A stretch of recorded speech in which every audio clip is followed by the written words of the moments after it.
या वबातीच्या स्मशानभूमी अघोरी यज्ञ मिळाला मिळाले आणि त्या यज्ञासाठी पंचम दिवसाच्या ऋतुस्नान स्त्रिया कोवळ्या अर्वकाची शिर नव्हे तर प्रत्येक दिवशी एक नरबळी मिळतोय.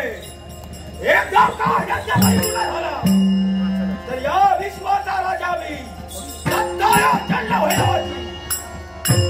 म्हणूनच मनाचा ठाम निग्रह केलाय.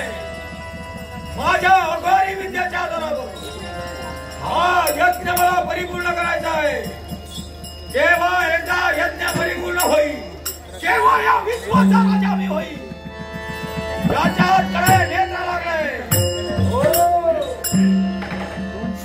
ओम ह्रीं क्लीं चामुंडाय नमः. जय जय करुणामयी.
होते धन्य धन्य धन्य हे भगवान आज ही पृथ्वीला पाहत असताना आज राजकर्त्यापर्यंत जावा त्याला मंगलमय आशीर्वाद द्यावा या उदात्तेतनं निघाले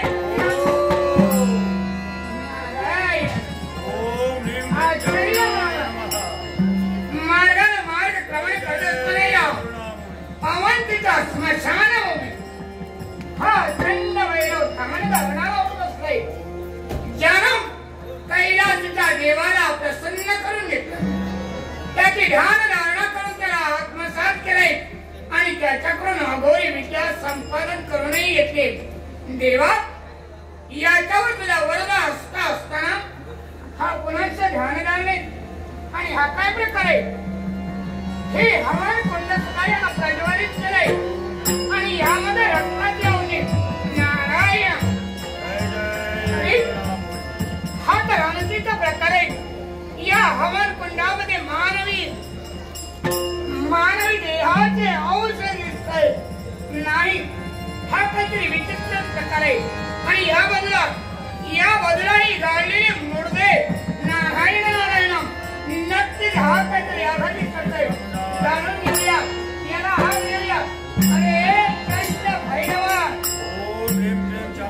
अरे चंड भैरवा जय जय नारायण नारायण हा शान जागृत नाही याच्या ध्यानाचं विसर्जन करणं हेच योग्य आणि याच्यासाठी अरे चंड भैरवा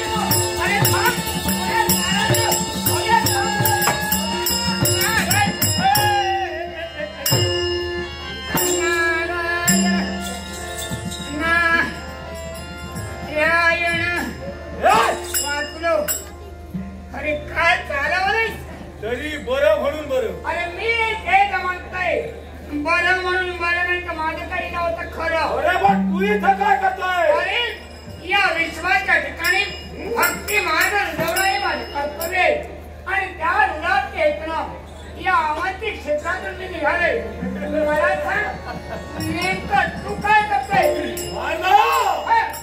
या अवंतीच्या स्मशान भूमी अघोरी यज्ञ मी प्रस्थापित केलंय काय म्हणतोय आणि या विश्वाचा राजा मला व्हायचंय सत्ता या चंड भैरवाची प्रस्थापित करायची आहे म्हणूनच हा अघोरी यज्ञ आणि हा अघोरी यज्ञ करत असताना आणि या यज्ञ पंचम दिवसाच्या ऋतुस्थान स्त्रिया नारायण कोवळ्या अर्भकाची शिलो नव्हे तर प्रत्येक दिवशी एक नरबळी मी देतोय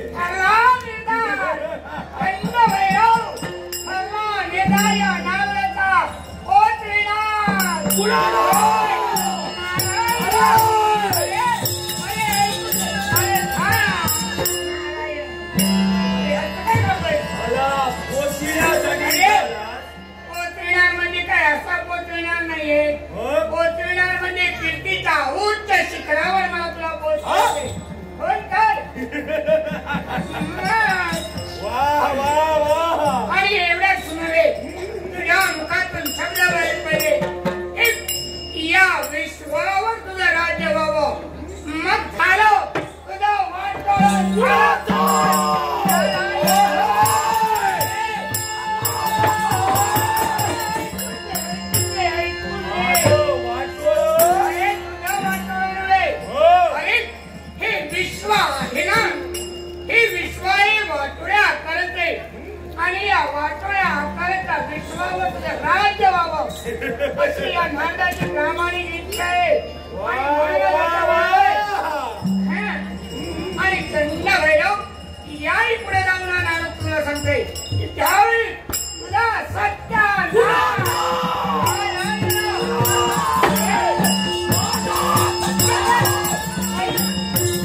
सत्यानाश नव्हे तुझा सत्यानाश नव्हे हो ज्यावेळी सत्याचा नाश होणार आहे ज्यावेळी सत्याचा नाश होणार आहे त्यावेळी तुझी अघोरी विद्या वरवर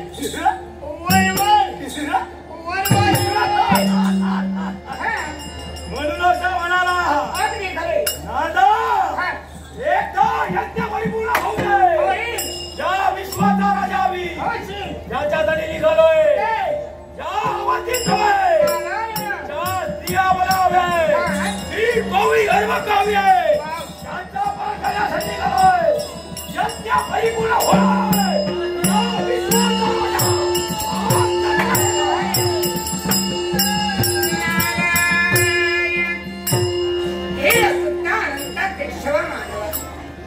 मधुसूदना माझा देवा नारायण हे भक्तवत्सला करुणाकरा भगवान या विश्वाच्या ठिकाणी भक्ती मार्ग रुजवत असताना प्रत्येकाला योग्य मार्ग दाखवावा हे या नारदाचं कर्तव्य आणि एवढंच नव्हे तर देवात यातून प्रत्येकाच्या ठिकाणी परमेश्वर भक्तीची आस रुजवावी हा या नारदाचा उदात्त हेतू देवात या जगताला मला एकच सांगायचंय क्षणोक्षणी आणि जळी तो परमेश्वर भरून राहिला त्या परमेश्वरापासून दूर होऊ नका तो परमेश्वर त्याला आत्मसात करा त्याला आपलासा म्हणा एवढं नव्हे तर त्याच्यावर दृढ श्रद्धा ठेवा आणि त्याच वेळी तुमच्या जीवनाचं साध्य होणार आहे आणि म्हणूनच या नादाच्या मुखातून निघणारे शब्द आणि ते जर गोष्टी असतील तर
रविंदु दावा नलपूर्ण भाई स्वतेज नेत्री तिमिरौकधारी ब्रह्मांड दिशा मदनांतकारी तुझ वीण शंभो मज कोणतारी तुझ वीण शंभो मज कोणतारी तुझ वीण शंभो मज कोणतारी हे पिनाक पाणी डबल नागभूषणा उमा महेश्वरा पार्वती परमेश्वरा आपल्या पूज्य आणि पवित्र चरणी अयोध्येचा नृपती राजा श्रीकांत याचा भक्ती भावे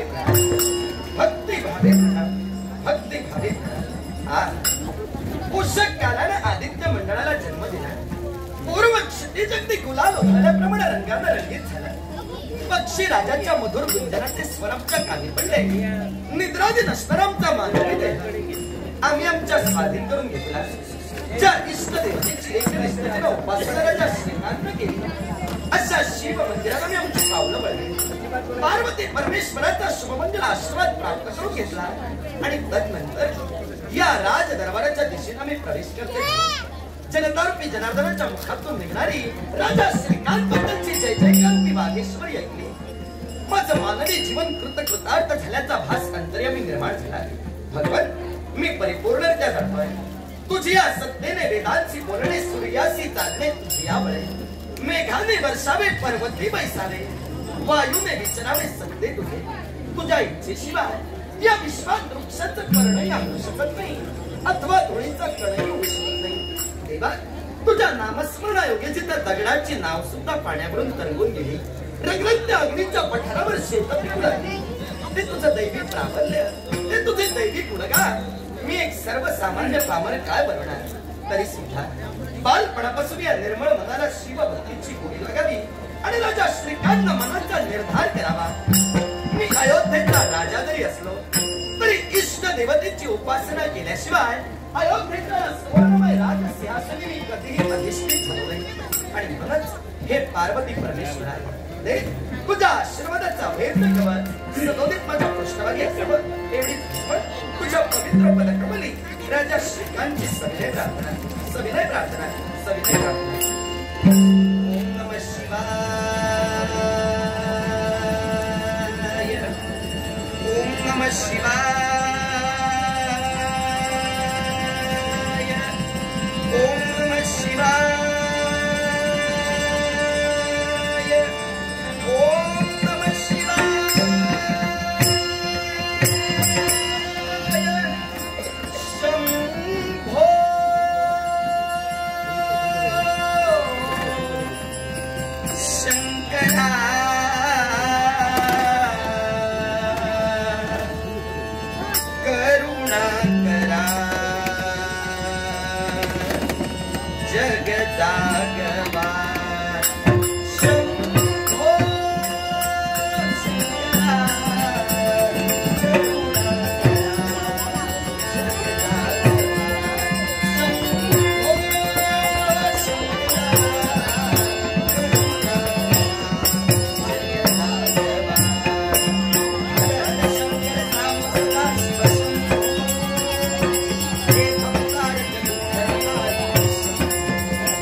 महामृत्युंजयाय रुद्राय नीलकंठाय शांभवे अमृतेशाय सर्वाय महादेवाय धीमहि।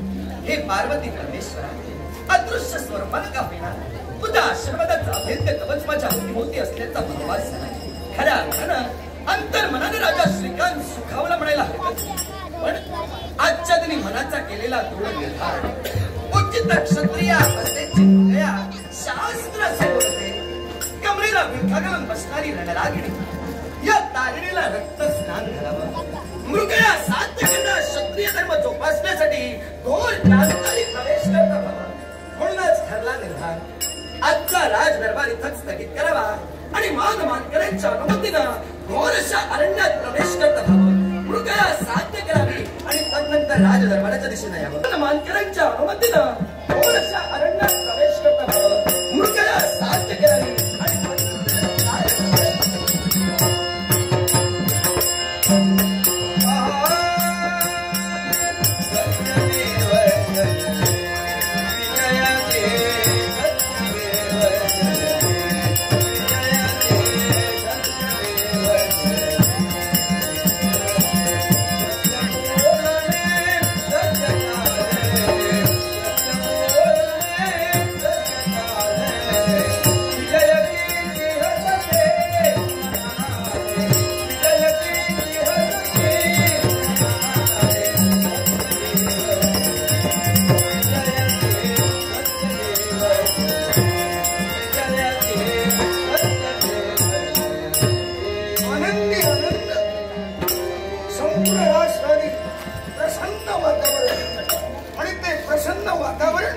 क्षणाक्षणाला आमच्या मनाला सुखात आनंद देतोय।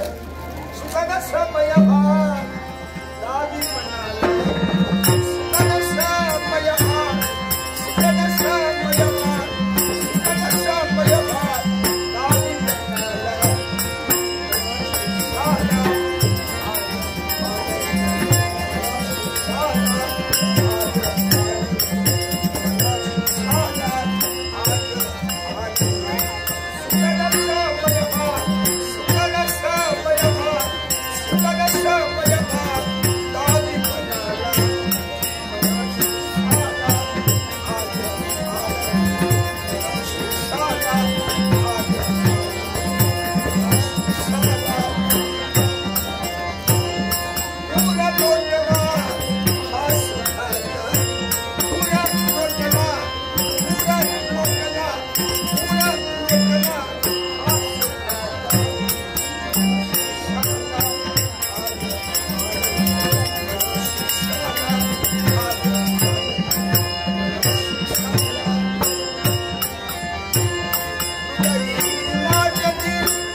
शिवाय इतरत्र देव देवता शिवाय आदिमाया आदिशक्ती पार्वती जिला म्हणतात। या कलियुगात अनेक गावोगावी अनेक रूपानं जिची मंदिरं बांधलेली आहेत।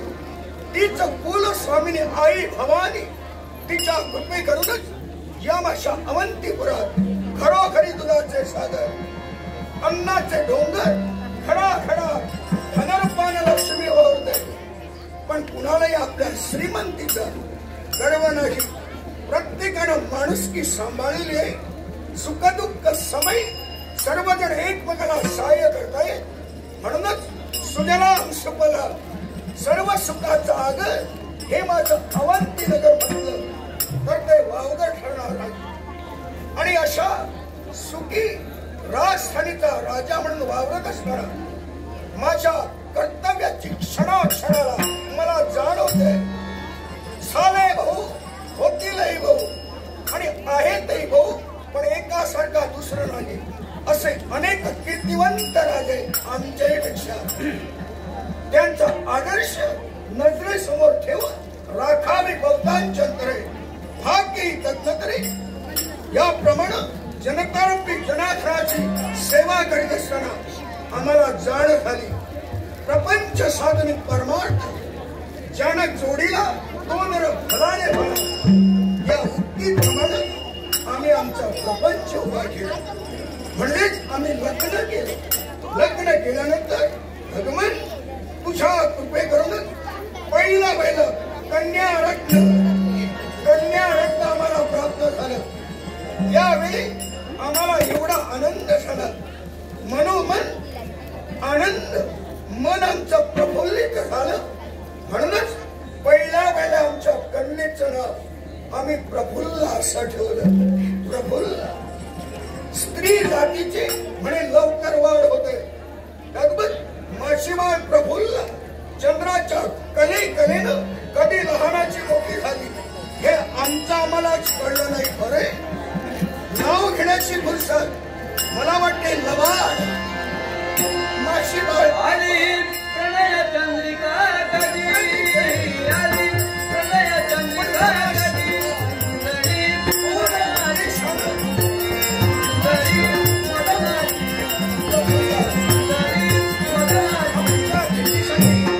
आली प्रणय चंद्रिका कधी, आली प्रणय चंद्रिका कधी, सुंदरी मदनाची, सुंदरी मदनाची.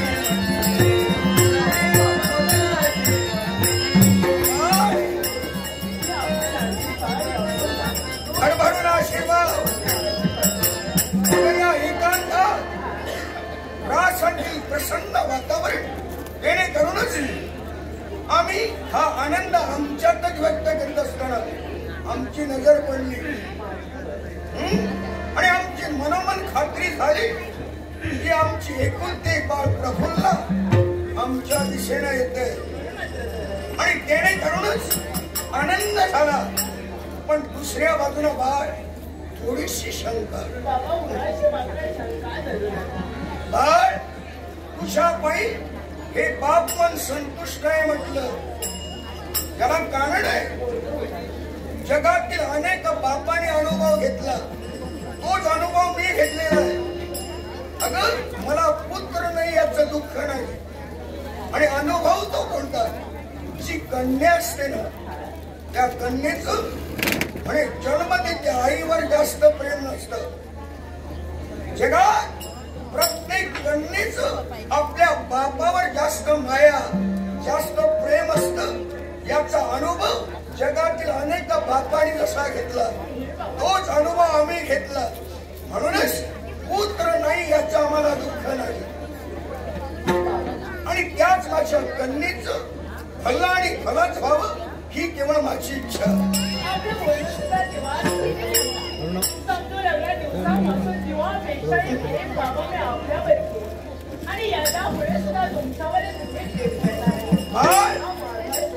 स्वतःला मी भाग्यवंत बाप समजतोय. कारण अन्नदान आणि याईपेक्षा श्रेष्ठ दान म्हणजे कन्यादान. हे कन्यादान कुणालाही प्राप्त होत नाही. एखाद्याला दुर्दैवानं जर का कन्या नसेल तर हे पुण्य मिळवण्यासाठी स्वखर्चानं अगं दुसऱ्याच्या मुलीचं पुण्यवाचन करतात. पण मला त्याची गरज नाही. कारण परमेश्वरानं तुझ्या रूपानं मला कन्या दिलेली आहे. जेणेकरूनच जगात अनेक भाग्यवंत तसे पुण्यवंत बाप त्यात आमचं कुठंतरी स्थान आहे याचा आम्हाला आनंद आहे. काय ते कारण आईबा म्हणजे साक्षात परमेश्वराची माणसे आणि त्या परमेश्वराच्या पवित्र जनात जेव्हा जो पूजा केल्याशिवाय आपल्याला कधीच्या मनाच्या ठिकाणी कधीच समाधान. अगदी खरं. कारण आई बापाला जर का नमस्कार केला असेल देवळात जायची गरज नाही. आई बापाच्या दोन चरणात अनेक तीर्थ सामावलेले. अखिल मानव जातीला केवळ देवदेवताचं वरदान आहे. ज्या मुला मुलीनं आपल्या आई बापाला आनंदात ठेवलं ती मुलं अगं आयुष्यभर सुखी झाली. पण त्याच मानव जातीला देवदेवताचा शाप आहे, शाप. आणि तो शाप कोणता? कोणत्याही मुला मुलीनं निदान कळू लागल्या दिवसापासून आई बापाला दुःख होईल असं वर्तन ठेवू नये. आई बापाला दुःख होईल असं वर्तन ज्या मुला मुलीनं ठेवलं, मग तो मुलगा असू दे नाहीतर कन्या असू दे, ती पोरं आयुष्यभर सुखी होणार नाही असा देवदेवताचा अगं मानव जातीला शाप आहे. म्हणूनच शाण्या मुला मुलीनं आई बापाला दुःख वाटेल असं वर्तन ठेवू नये म्हटलं. आणि असं वाईट कृत्य मी मात्र कधीच करेन. आई बापाची पूजा करण्याची गरज नाही. आई बापाच्या आज्ञेत राहणं हीच खरी आई बापाची पूजा. बाबा पण मला पुष्प घालून पूजा करण्याची मुळीच गरज नाही. पण आपल्या शब्दाचा उल्लंघन मी आजपर्यंत आई बापाची आज्ञा मान्य करणं, आई बाप सांगतील त्याप्रमाणे ऐकणं हीच आई बापाची खरी पूजा. आणि आपली अनुमती मिळवल्याशिवाय कोणतेही मानव. पण बाबा या एकांत वास्तवता पडलं नाही. हर्षवंत झालेला गेला मानक्षणे वेगळा जाणून या गोळ्या डोळ्याच्या ठिकाणी वाचतो. होणारच. म्हणूनच आज माझ्या मनोमन मात्र एकच वाचलं. काय भासू लागलं? तुम्हा मात्र माझ्या सलोखीत मांडीस लावलं. सलोखीत मांडीस लावलं. तुम्हा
आम्हाला बालपण आठवू लागलं. रम्य ते बालपण. पण आता आठवण काढून तरी काय उपयोग? गेले ते दिवस. अगदी खरं. पण बाळ एक आठवणीत असोलय. यावेळी कसं म्हणून सांगितलं तर ते तुला पटणार नाही. माणसाचं बालपण आणि म्हातारपणे सारखं असतं. एवढ्यात मला नाही समजलं. वय झाल्यानंतर कळेल म्हटलं. बापाचे शब्द आठवते. बाबा माझे असं बोलत होते तेव्हा हे शब्द आठवणीत ठेव. आणि बाळ आता माझी शंका. यापूर्वी अशा एकांतात बापाची भेट तू कधी घेतली नाही. अगं तुझ्या चेहऱ्यावरचे मला भाव सांगताय, पण तुझं मन मला ओळखता येणार नाही. कोणती तरी अंतर्यामी इच्छा बाळगून संधी साधून माझ्या या लेकरानं माझी भेट घेतलेली. हे मात्र दिवाण सत्य आहे. माझा संशय रास्ते हो बाबा. बाप जरी मी तुझा असलो, तुझं मन मला ओळखता येणार नाही. कधीच नाही होत. अगं एकाचं मन दुसऱ्याला ओळखता आलं असतं. या जगात फसणं आणि फसवणं, कधीच करत नाही. इथं फसणं आणि फसवण्याचा प्रश्नच नाही. कारण शेवटी आम्ही बाप लेकरं आहोत. तेव्हा या माझ्या लेकराला काय हवंय, बाबा असं मला काय. काय हवंय पण माणसाचा चेहरा म्हटल्यावर अगदी असतो. मी बोलून ते दाखवलं. हो ना? त्याची पुनरावृत्ती नको. तेव्हा कोण इच्छेनं तू माझ्यापर्यंत आली आहे. ऐका बाबा, कारण बऱ्याच दिवसाने मनोमन वावरणारी इच्छा कोणती असेल. ऐकूया. आजच्या दिनी आपली अनुमती मिळवून आज मला प्रवेश करायचा आहे. तो गोल काढतात. का? हो. अरण्य मोठ्या मनाने तुम्ही मला अनुमती द्या. बाळ, अरण्यात जाणं हा विषय तुला अनोळखा नाही. मुळीच नाही. अनेक वेळा तू गेलेली आहे. आणि आजही मला जायचं आहे. 8-15 दिवस पूर्वी तू गेली होती. आजही तुला जायचं. आणि जाऊन जाऊन तू कुठं जाणार आहे. आपल्या राज्यासाठी. अगं निसर्गाचं संतुलन बिघडू नये म्हणूनच झाडावेलीची गरज आहे. म्हणून आमच्या राष्ट्राने आम्ही मुद्दाम राखीव अरण्य ठेवलेलं आहे. त्या अरण्याचं रक्षण करण्यासाठी रात्रंदिवस अनेक वनपाल आम्ही नेमलेले आहेत. त्याच अरण्यात जाणार आहेत ना. मग जा, मन मोकळेपणाने जा. आणि एक सूचना, अजूनही बाबा, वेळेचं लवकर परत ये. आणि दुसरी एक सूचना, मातोश्रीची आज्ञा युवराजने न विसरता घ्या म्हटलं. त्यापेक्षा सुद्धा आम्ही घेणार. अख्खा वाडा या डोक्यावर घेतील म्हटलं. आलेला राज तिला स्वाप घेत आहोत. अनेक वेळा तुला चोप दिलेला आहे. आणि शेवटी आम्हालाच मध्यस्थी करावी लागली. तेव्हा आईला सांगावं म्हटलं आणि युवराजनी नंतर जावं. बाबा जशी आपल्या आपला मनाला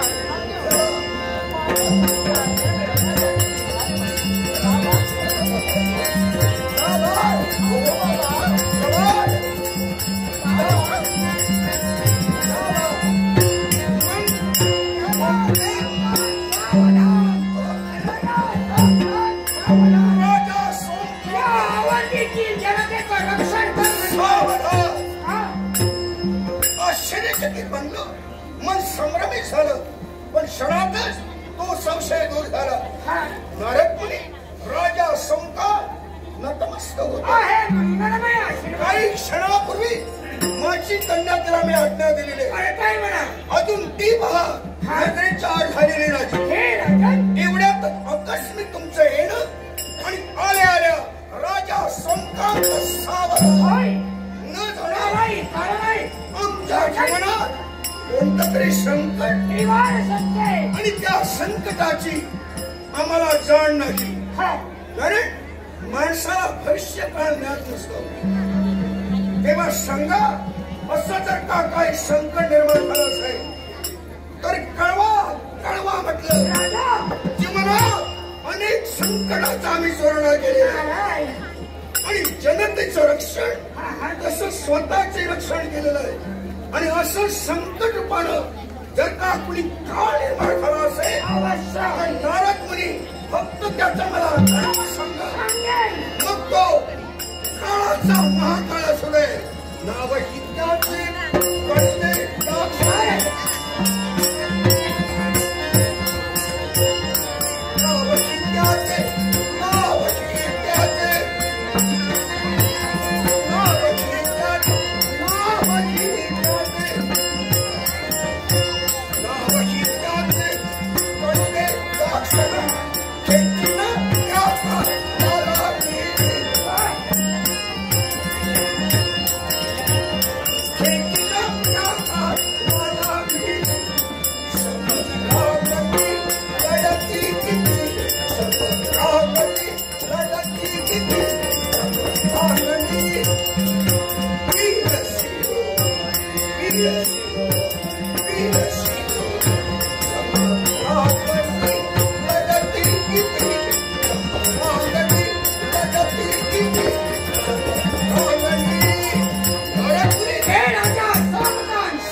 आणि वैरी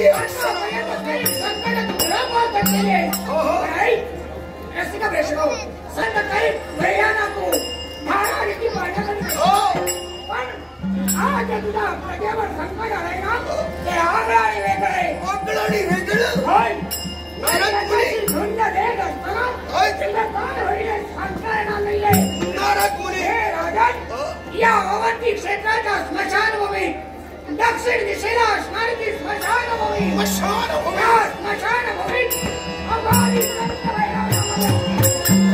याला अघोरी यज्ञ आरंभिले होय. आणि या अघोरी यज्ञात या अवंती क्षेत्रातील ऋतुस्नात स्त्रियांच्या रक्ताची आहुती दिली जाते. नवजात बालकांचा सेवा होते.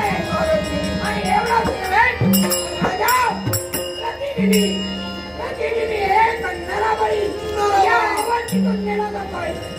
नारद म्हणे बस पुरे करा.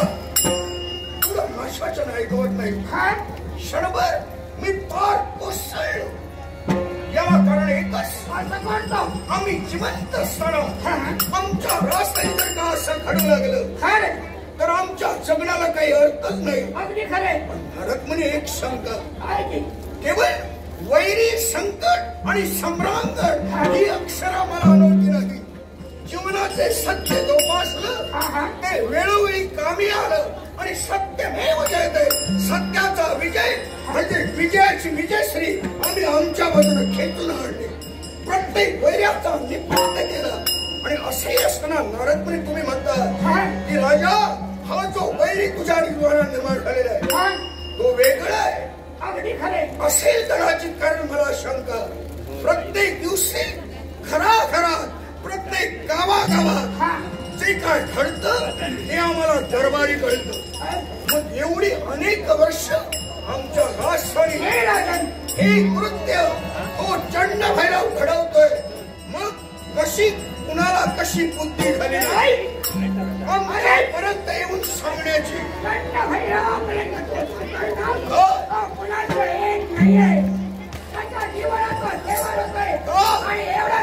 अनेक अधिकार केलाय. हा चंड भैरव मला तरी वाटतंय या क्षणी याच मार्गाला तुझ्यापर्यंत येतोय.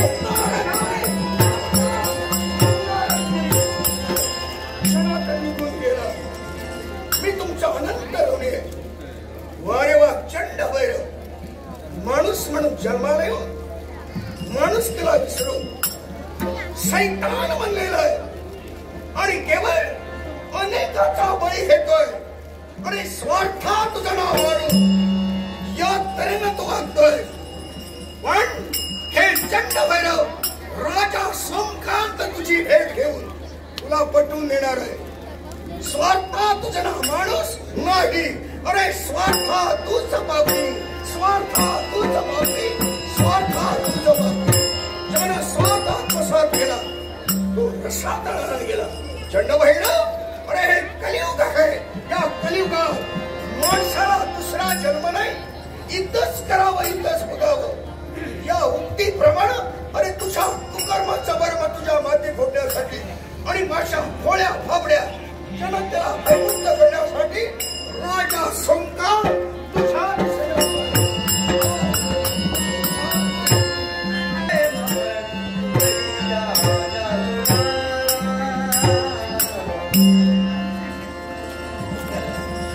आनंदी जाऊन या महालात आले आणि महालाही हर्षवर जाऊन या महाराणी सुकांतीजवळ मागे आणि का पाहुणे दासिकांनी संदेश कळलाय की अवंतीला तिचे राज करते राजे सोमकांत आज या सुकांतीच्या भेटीसाठी तिच्या महालात येत आहे. म्हणून दासिकांनी लगबगीनं जयतयारी केली. अंतराळीकडे मोतिकांच्या रांगोळ्या समय सुद्धा एकसारख्या आनंदाने जेवण्यासाठी तत्पर झाला. कधी बरं येतील आणि गोड शब्दांचा वर्षा महाराणी सुकांती म्हणून हात देतील या एका थोर अपेक्षेने एकसारखी आतूर झाली. जणू त्यांच्या स्वागतासाठी पंचप्राणांची आरती आणि या दोन नेत्रांचा निरंजन करून या 12 वा स्वामी लवकर या. आणि हे अधीर्थ्यातलं माझं मन शांत करण्यासाठी मोठं मंगलमय आशीर्वाद या महाराणीला द्या. हे देवा शिवशंकरा, तुझ्या कृपा आशीर्वादाला चाललेला हा माझा सुखमय संसार आणि या सुखमय संसारात देवा कुणाची दृष्ट लागू नये यासाठी तुझे मंगलमय आशीर्वाद आमच्या पाठीशी सदैव सदैव. खरंच देवा, स्त्री जीवन आणि पुरुषांचं भाग्य याची सांगड घालून नरनारी स्वरूपात प्रत्येक प्राणीमात्राची घडामोड करणारा देवा, दुसरे गुणद्वार गाता गाता जिथं मोठमोठ्या साधू संतांच्या जीवा वेळा पडल्या तिथं माझ्यासारख्या स्त्रीला तुझं दैव राबलं तरी कसं करणार आहे. पण हे देवा, तुझ्या कृपा आशीर्वादानं आई वडिलांच्या सहवासात घालण्याची मोठी झाली आणि आज एका राजकर्त्याची धर्मपत्नी म्हणून हा सुखमय संसार देवा मी आनंदाने सांभाळते. देवा, स्त्रीची 3 रूपं, मुलगी, पत्नी आणि माता, हसत हसत त्या परमेश्वराला माझी 3 रूपं पूर्ण केली. प्रफुल्लीसारखी कन्या माझ्या पोटी जन्माला आली आणि या सुखांतीला मातृत्व मदावर नेऊन ठेवलंय. खरंच देवा, हे दोन तुझे उपकार हे न विसरण्यासारखे आहे. आतापर्यंत यावरती स्त्री आदर्श काय असतो याची जाणीव करून देत असताना देवा एकच मी प्रयत्न केलाय. स्त्री ही पूजली तर लक्ष्मी आहे, स्त्री ही पूजली तर लक्ष्मी आहे आणि लाथाडली तर तिला अवदसा म्हटलं जातं. स्त्री ही ठरली तर एका मात्रेनं सती ठरते, नपेक्षा तिला उकेड्यावरची मातेवर जगावं लागतं. तेव्हा हाच तो स्त्री आदर्श आहे. लक्ष्मी आणि सती जगण्याचा जो आनंद आहे ना, हा देवा आनंद कुठल्याही आर्य स्त्रीकडून कधीही हिरावून घेऊ नकोस, कधीही हिरावून घेऊ नकोस. हे देवा शिवशंकरा, तुझा मंगलमय आशीर्वाद आमच्या पाठीशी असल्या कारणानं हे सुख, समाधान, आनंद हे सारं दिसते ना देवा, तुझ्याचमुळे दिसते, तुझ्याचमुळे दिसते. मजला सुख चित्र नवे दिसते, मजला सुख चित्र नवे संसार रेखिते दिसते, मजला सुख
कधी त्या क्रूर काळाची भेट घेऊन त्या काळाचा डबडा फाड पाडेल अशी इच्छा अंतराने निर्माण झाली.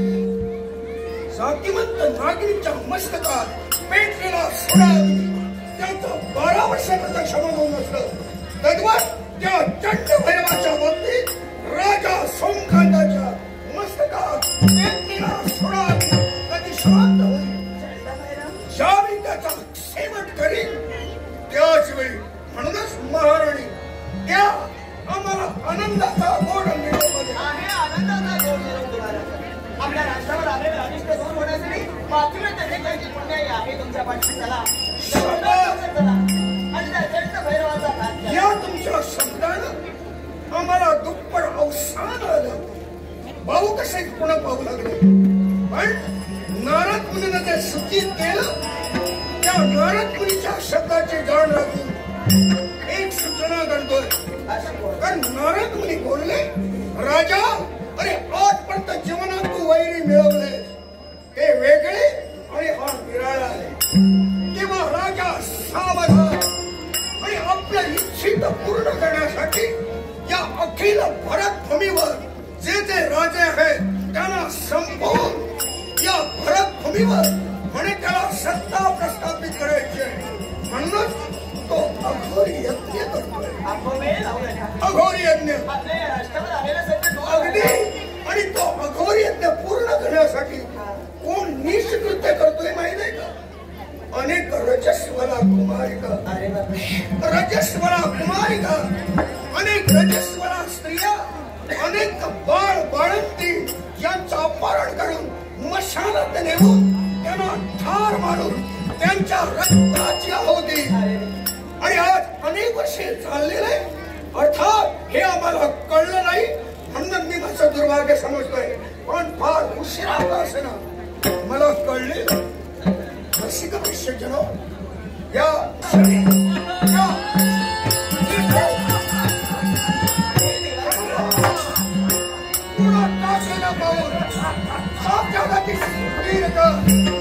आल्या आल्या खटकळा विकट हास्य करतोय.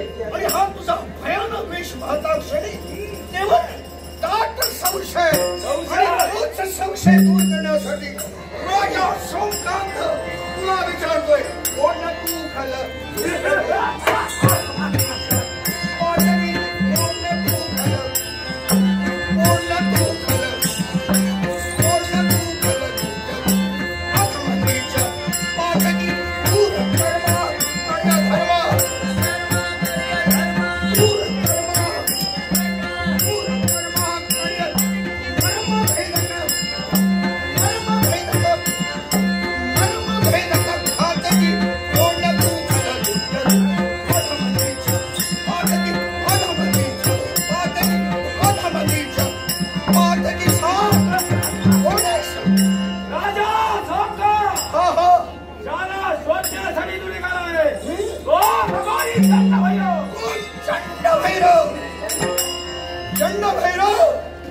मी तुला धन्यता देतोय. धन्यता. आणि कुशाईपेक्षा तुझं नाव ऐकता क्षणी मी हर्षभरीत बनलोय. कारण अरे तुझा परत येण्याचे माझे श्रम वाचवले. अरे जनतेला भयमुक्त करण्यासाठी तुझ्या बाबतीत आम्ही प्रतिज्ञा केली. ती प्रतिज्ञा आता आम्हाला इथेच पूर्ण करता येईल. तुझ्या परत येण्याचे श्रम वाचवले म्हणून तुला धन्यता येतोय. पण कोणत्याही गोष्टीची शहानिशा केल्याशिवाय आम्ही अंतिम निर्णय घेतलेला नाही. ब्रह्मवाणीवर आमचा विश्वास. तरी पण खरा खोट याची मला शहानिशा करायची आहे. तेव्हा चंडभैरव सांग म्हणतोय, अरे नारद मुनी कर्मीचे काय मी ऐकलं म्हणे, कोवळ्या ज्यांनी नुकतंच यवनात पदार्पण केलेलं अशा नवतरुणी रजस्वला कुमारिका यांचं तो अपहरण केलं. अनेक रजस्वला नारी त्यांचं अपहरण. अरे कित्येक बाळंतीण यांचं अपहरण करून अरे त्यांना ठार मारून तुझं इच्छित पूर्ण करण्यासाठी यज्ञात म्हणे तू रक्ताची आहुती दिली. हे बरोबर आहे का? राजा सोमका हे खरं आहे का? नारदाच्या मुखातून निघाला एक एक शब्द खरा आहे. हो, हो. या अवधीच्या स्मशानभूमी अघोरी यज्ञ मी प्रस्थापित केलाय. हा हा आणि त्या यज्ञात हे बरोबर आहे. पंचम दिवसाच्या ऋतुस्नानातल्या हे खरं आहे. पावल्या हरवटांची शिरव हा हा नव्हे तर प्रत्येक दिवशी एक नरबळी मिळतोय. हा हा एकदा का यज्ञ परिपूर्ण झाला तर या विश्वाचा राजा मी. चंड भैरव, अरे सांगत असताना आणि हे कबूल करत असताना तुला आनंद वाटतोय. तुझ्या चेहऱ्यावर मला कळतंय. अरे अधिकाधिक तुला आनंद होतोय. पण हा आनंद व्यक्त करीत असताना अरे माणूस या नात्यानं तू कसा काय जरा सुद्धा विचार केला नाही. हा अरे जिनं तुला जन्माला घातलं ती तुझी जन्म देती आई कुणाची तरी बहीण होती. अरे कुणाची तरी कन्या होती. अरे कुणाची तरी ती सून होती. अशा अनेक स्त्रियांचं तो अपहरण केलंस आणि अनेकांना दुःखाच्या खाईत लोटलं. अरे त्या अनेकांना ठार मारलंस. अरे त्या स्त्रिया जर का तुझी कुणीतरी आई भगिनी असती तर तुला कसं काय वाटलं असतं. मला माझं स्वप्न पूर्ण करायचं आहे. अरे स्वप्न, या स्वप्नापायी अनेकाचा तू जीव घेतोय. एवढा तू माणसातून उठला. माणूस तिला केव्हा गुणवत्या चंड भैरवाला अरे माणूस किंवा जरी तू मुनमाती दिली तरी तुला जन्माला घातली तर माणसानं घातलेलं. माणूस म्हणून तू जन्माला आलेला आहे. अरे तुला जनावरांना जन्माला घातलं नाही. तू जनावर नाही. अरे माणूस की या शब्दाचा तुला अर्थ घडतोय. म्हणूनच मी तुला सांगतोय हे जे काय चालवलंय ते बंद कर. राजा सोमका बंद कर. बंद कर.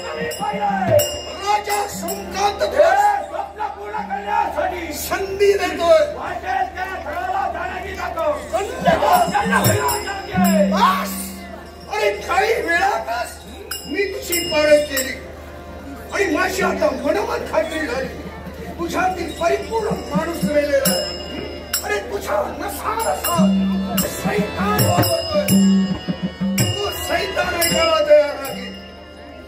कोळसा किती उगाळला तरी तो काळा रंग बदलणार नाही. अरे पालत्या खडवर पाणी ओतलं म्हणतो खडा भरणार नाही. अशी तुझी अवस्था झालेली आहे. अरे जीवनात माणूस म्हणून जगण्याची मी तुला संधी दिली पण ते तुला मान्य नाही. मग आई मी केलेली प्रतिज्ञा तुझा सेवक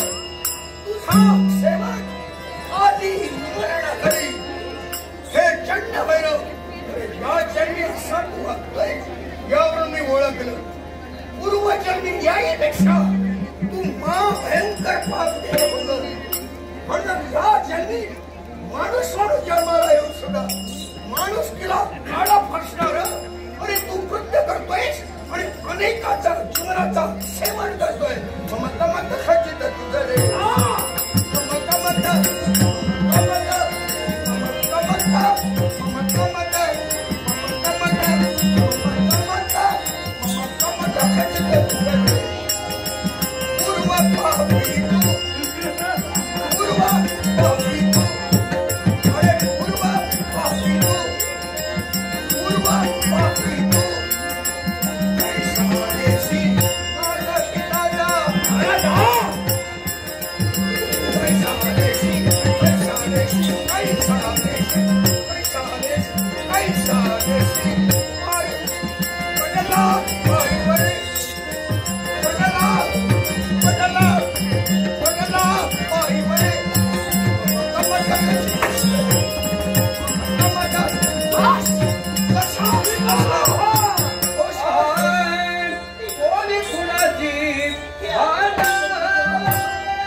करत असताना माझ्यातील अवसान कोणीतरी हाणून पाडत होत, चेहऱ्यावर दिसत होतं. पण त्यांनी दाखवू दिलं नाही. त्या अवस्थेत सुद्धा अगं प्रतिकाराचं शस्त्र, पण थर शस्त्राला शस्त्र भिडवलं नाही. एवढ्यातच अकस्मित आमच्या हातातील ताकद संपवावी आणि शस्त्र हातातील निसटलं हे दुर्दैव म्हणाले. आणि तेणे करणं नारद मुनीच्या शब्दाची मला जाण झाली. राजा, आतापर्यंतचे वैरी तू मिळवलेस ते वेगळे आणि हा चंड भैरव निराळा आहे. तेव्हा राजा सोमकांत सावधान. आता कसं होणार? प्राणेश्वर, कदाचित आम्हाला यानं ठार मारलं तर याला रान मोकळं होणार आहे. जनता आमचं कुटुंब आहे. अगं जनतेच्या आम्ही मायबाप आहोत. आमच्या भोळ्या भाबड्या जनतेला आम्हाला वाचवायचं आहे. याच्यासाठी या लाख जनतेसाठी आपण एकच करूया. काय या माय भगिनींची अब्रू वाचवायला हवी, यासाठी अहो त्यांची क्षमा मागूया. नाही क्षमा उलट आपण गयावया करू, पण जिथं आम्ही चुकलोच नाही मग क्षमा का मागावी? अगं हार तर गयावया करू. कुणासाठी? माता भगिनीसाठी. अगं माणसाच्या जीवनात कधी कधी अशी वेळ येते ज्याचं पाहुणे तोड, त्याचे कधी कधी पाय धरावे लागतात करूया आता. आणि तीच वेळ आमच्या जीवनात आलेली आहे. त्यांच्याचा माणूसपणा नाट्य दशावतार राजा सोमकांत कधी हरला नाही, पण तुझ्या समोर हरलं. मी माझी हार मान्य करतो, पण तोच हरलेला राजा जीविताच्या आशेनं लाचार म्हणून वाटेल ते झालं तरी जीवदानाची ही नाही मागणार. पण माझ्या लाख जनतेसाठी एकच मागणं मागतोय. अरे दयावंत हो, कृपावंत हो. अरे शेवटी सैतान जरी वाटला तरी तू माणूस आहे. अरे वेठप्रत म्हणे पाषाणाला पाजर फुकतो. मग जिवंत माणसाच्या मनात आणि हृदयात कधी ना कधीतरी दया निर्माण होणार. तेव्हा एकच आमचं मागणं पूर्ण कर. आमचं वाटेल ते कर. हे राज्य हवं तर राज्य घे आणि वेठप्रत आमचा सेवट कर. पण आजपर्यंत माझ्या राजधानीचे घडवलं ते बंद कर. एवढंच माझं मागणं पूर्ण कर. अशा तरी वागलं तुझ्या राज्यातील प्रत्येकाच्या मनाला तरी मी तुला परमेश्वर म्हणतो. सोडणार आहे. प्रत्येकाचा ठेवा हा चंड भैरव करणार आहे.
जनावरांचे हाल कुणी करणार नाही असे तू आमचे हाल करतोय. याचं मला दुःख नाही. अशा डोळ्या देखत आणि माझ्या लक्ष्मीवर तो हात उचलला. लक्ष्मी हे मी सहन करू शकत नाही. नाना, जे हात माझ्या पत्नीवर उचलले आणि ते तुझे हात मुळासकट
म्हणजे या क्रूर काळानं माझी अशी अवस्था करून माझ्या सुखांतीचं अपहरण करून माझ्या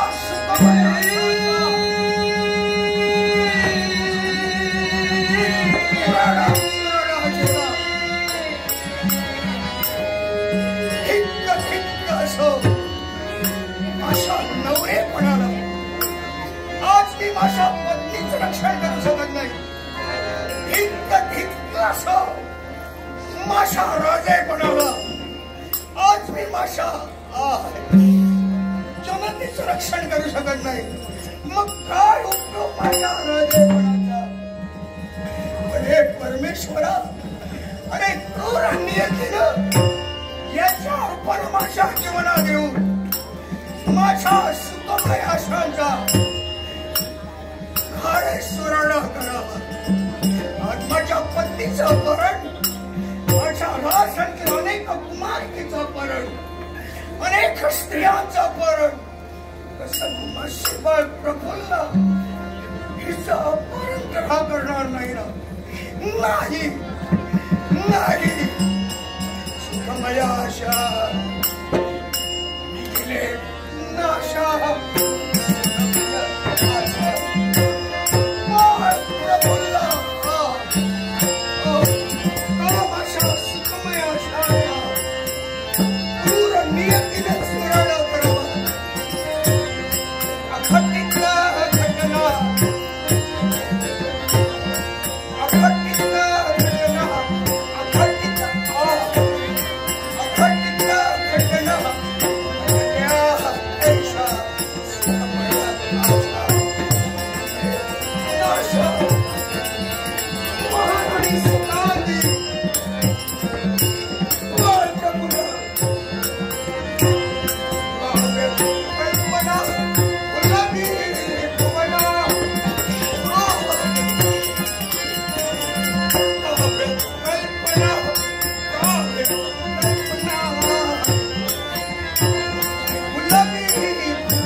पावलाच्या पायथ्यापासून शिखरापर्यंत निरीक्षण कर.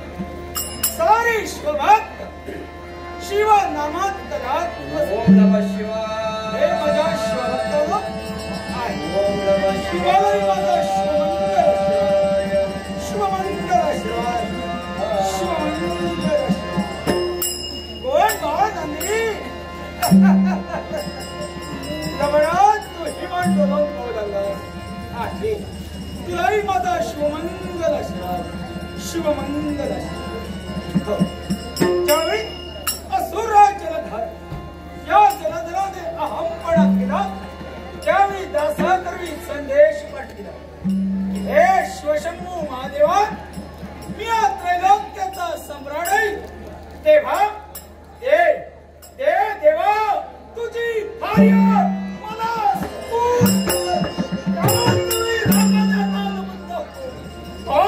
सारी शक्ती एक अचाट अशी शक्ती निर्माण केली. गौरवर्णीय अचाट शक्ती, विशाल देह, विस्तवाप्रमाणे त्याचे नेत्र, हे धरारनक्य पाहून तो असुरदास हिंदीला भयग्रस्त सैरावैरा करू लागला. त्यावेळी त्या अचाट शक्तीनं स्वतःच्या पुष्टी प्रहारानं त्या असुरदासाला जर्जर करून सोडले. एवढंच नव्हे तर अलगद उचलून त्याला बरोबर प्रदेशात फेकून. त्यावेळी त्या अचाट शक्तीनं मला प्रश्न केला. देवा मला क्षुधा लागली, माझ्या क्षुधेचा शांत कर. त्याच वेळी मध्ये ठरविलं, क्षणभर त्या अचाट शक्तीची सत्व परीक्षा घे. आणि म्हणूनच आमच्या मुखातून शब्द निघाले की हे अचाट शक्ती, तुझी क्षुधा जर का शांत हवी असेल तर खा स्वतःचे हस्तपदादी अवयव खा. स्वतःचे हस्तपदादी अवयव म्हणजे शरीरावरील एक एक अवयव होय. या देवाची आज्ञा मान्य करून स्वतःच्या देहावरील एक एक अवयव तोडू लागली, एक एक अवयव खाऊ लागली. हा म्हणता शरीरावरील सारे अवयव संपले. आणि ती अचाट शक्ती केविलवाण्या नजरेने या देवाजवळ पाहू लागली. त्याच वेळी प्रसन्न होऊन म्हणालो की हे अचाट शक्ती, देवाज्ञा मान्य करून तू स्वतःचे हस्तपदादी अवयव खाल्लेस. सांप्रत देव तुझ्यावर प्रसन्न आहे. तू खाल्लेले हस्तपदादी अवयव हा शिवशंभू महादेव तुला पुनश्च देतो. एवढंच नव्हे तर या अखिल ब्रह्मांडात सारे जण तुला कीर्तिमुख पण होय, कैलास पर्वतावरून साऱ्या भक्तांना दर्शन दिलंय खरं, पण विश्वात माझा असंख्य भक्त आहेत. प्रत्येक भक्ताचं सुखदुःख जाणून घ्यावं याच्यासाठी राम प्रेक्षक एक नाट्यप्रेमी दादा नाही, याचकडून बहुमत अशा तऱ्हेचा पारितोषिक आलंय. त्याचप्रमाणे रेडकर बंधू याचकडूनही बहुमत अशा तऱ्हेचा पारितोषिक आलंय. पारितोषिकाचा राम दाहक्ष विराम, राम दाहक्ष.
दिसतंय ते काय हे सगळं पाहून मन संभ्रमित झालंय. कोण माझ्या प्रश्नाचं उत्तर देईल? तुझ्या प्रत्येक प्रश्नाचं उत्तर मी देईन. मी स्वतःला प्रश्न केला मी कोण, पण आपण म्हणणार माझ्या प्रश्नाचं उत्तर देणार म्हणजे आपण आहात तरी कोण? आई तो कैलास पर्वत. कैलास पर्वत आणि याच कैलास पर्वताची देवता परमेश्वर शंभू महादेव. या कैलासाची देवता आपण आहात. होय. पण मी कोण आहे? आई तुझा निर्माता मी आहे. तुझा निर्माण मी आहे. तुझी मातृदेवता मी, तुझा पिता मी. माझा जन्मदात्या आपण आहात. होय. माझी आई बाप बहीण भाऊ सगळे सोयरे सगळे नाते आपल्या निर्माण तुम्ही केला. माझे जन्मदाते तुम्ही म्हणजे माझ्यापेक्षा महान आहात. आपण थोरात. आपली महानता आपली थोरी मी जाणतोय. या महानतेचा या समय मान राखतोय. साऱ्या ब्रह्मांडाची आश्चर्य वाटतंय. मस्तकावर ठेवतात ब्रह्मांडाचं ज्ञान प्राप्त झालंय. मी ब्रह्मांड पाहू शकतोय. सारं ब्रह्मांड मला दिसतंय. हे भगवान एवढं भयानक चमत्कारिक विलक्षण आपण काय घडवलाय? काय करणार? एकच आम्हा देवतांच्या कर्तव्यात तुझं सहकार्य हवंय. तुझं सहकार्य लाभण्यासाठी होय तुझी निर्मिती मी केली. या देव कार्याला या धर्म कार्याला माझं सहकार्य हवंय. मी आपल्याला सहकार्याचा हात द्यावा अशी देवतांची इच्छा. आणि त्यासाठी तर मला जन्माला घाततात. शब्द देतोय वाटेल त्या तऱ्हेनं सहकार्य माझा द्यायला राजी आहे मी. तू सहकार्य करशीलच करशील. पण पहा हे अखिल विश्व, हे ब्रह्मांड, या अखिल ब्रह्मांडात जो जीव जन्माला येतो त्या प्रत्येक जीवाला नामविधान हे ठरलेलं आहे. ज्याला नाम नाही त्याला महत्व नाही. सत्य. मी तर आपला पुत्र आहे. आपण महाराज त्या तऱ्हेनंच माझं नावही आपण योग्य ठेवणार. ते नाव ऐकण्यासाठी माणूस सुख झालाय. कारण हातून त्याला वाट पाहताय. काय माझं अखिल विश्वात सारे जण तुला शिवगण शिवगण शिवगण या शिवाचा गण, या देवाचा गण, या महादेवाचा गण. पण मला प्रत्येक जण शिवगण ओळखतील. भगवान नाव ऐकून समाधान झालंय. समाधान झालंय. मग सांगा काय आपली इच्छा आहे? काय सहकार्य हवंय माझ्या घरी? शिवगण पहा हा कैलास पर्वत. कैलास पर्वत आणि याच कैलास पर्वताच्या पायथ्याशी पहा हा दिसतोय तो गाव. हा सारा जनसमुदाय. हा सारा जनसमुदाय. या साऱ्या जनसमुदायाचं या गावाच्या चतुर्श्रेचं तुला रक्षण करावं लागेल. ही सारी रयत तुम्ही दाखवलात आणि आपण बोललात या रयतेचं मी रक्षण केलं पाहिजे. याचा मी सांभाळ केला पाहिजे. हे भगवान तुम्हा देवताच्या मनात काय भावतंय याचा अंत दाबू देणार नाही. पण जे माझ्या घरी तुम्हाला खडवून घ्यायचंय पण माझी निर्मिती केलात आणि रेत दाखवलात. शब्द देवा रक्षण करी चिंता नसावी. त्या शब्दाला कधी बाधा आणणार नाही. शिवगण तू तुझा शब्द तंतोतंत पाळशील.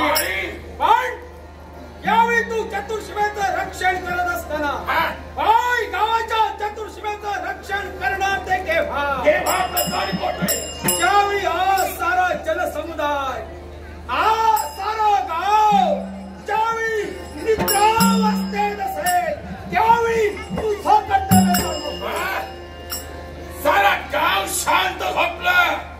म्हणजे माझ्या कार्याला मी सुरुवात करावी आणि रात्रीच्या समयी गावाचं रक्षण करावं. तुमच्या मनात जे असेल ते मी घडवणार. शिवगण मान्य आहे मला. गावाचं रक्षण करत असताना काय होईल? वेळ असणार ती मध्यरात्रीची. मान्य मला. आणि मध्यरात्रीच्या वेळी रक्षण करत असताना तू अखिल विश्व पाहू शकतो. हे सगळं ब्रह्मांड पाहतोय मी. पण पण का बोला पण का तुला कुणी पाहणार नाही. मी पाहणार, पण मला कोणी पाहू शकत नाही, मी कोणाला दिसणार नाही. मुळीच हे चमत्कारिक का पण ठेवतात? एखादी व्यक्ती अशी असेल कशी? तिची आणि तुझी गाठाभेट होईल, काय होईल? दोघांच्या नजरा भेटी झाल्या असतील तर तर त्या व्यक्तीचं भलंही भलं, भलंही भलं. भगवान, एवढी महानता तुम्ही माझ्या ठेवतात. एखाद्या व्यक्तीला मला रात्रीच्या समय पाहिलं, माझ्या डोळ्याला डोळा त्याला फिरवला, त्याचं नशीब बदले. होय. असा आपला शब्द तो खरा होईल. त्या शब्दाप्रमाणे सगळं करेल. शिवगण, या गावाचा तू रक्षण करशीलच करशील, काय? पण या गावाचं रक्षण करत असताना होय स्वसंरक्षण, मला संरक्षण. स्वसंरक्षण म्हणून ही घे घोंगडी.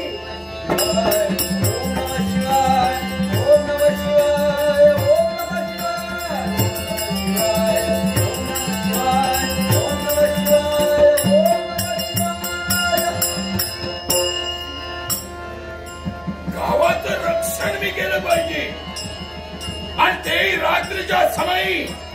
पण ते रक्षण करत असताना भगवान मला संरक्षण मिळा म्हणून ही घोंगडी दिलात.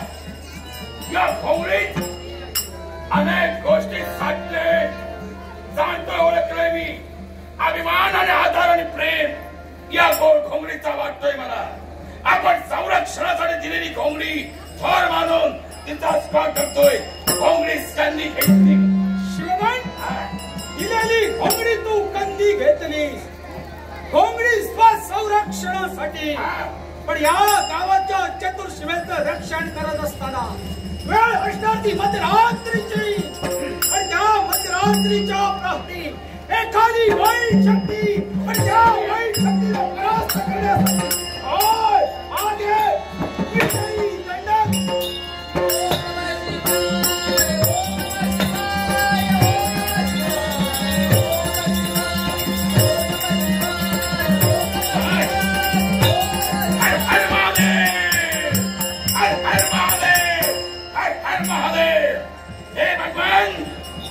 संरक्षणासाठी घोंगडी आणि वाईट शक्तीचं हनन करण्यासाठी, वाईट शक्तीचा नाश करण्यासाठी हा विजयी दंड दिला. याच्याकरवी वाईट शक्तीचा विनाश करीनच करी. शिवगण, हा कंदी घोंगडी घेऊन, हाती विजय दंड घेऊन या गावाच्या चतुर्शिवेचं रक्षण करत असताना प्रत्येकाच्या मुखातून निघेल गाव राटीचा राखंड, गाव राटीचा राखंड, गाव राटीचा राखंड, गाव राटीचा राखंड, समेचा राखंड,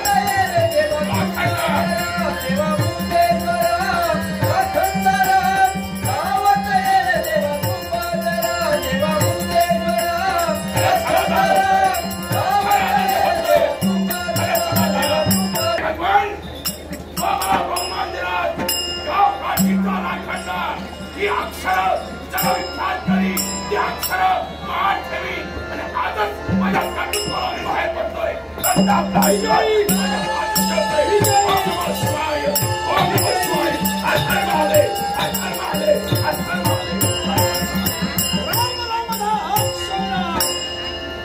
शिवगणाकरवी मी माझं कर्तव्य परिपूर्ण करेनच करेन, पण माझ्या उर्वरित कर्तव्य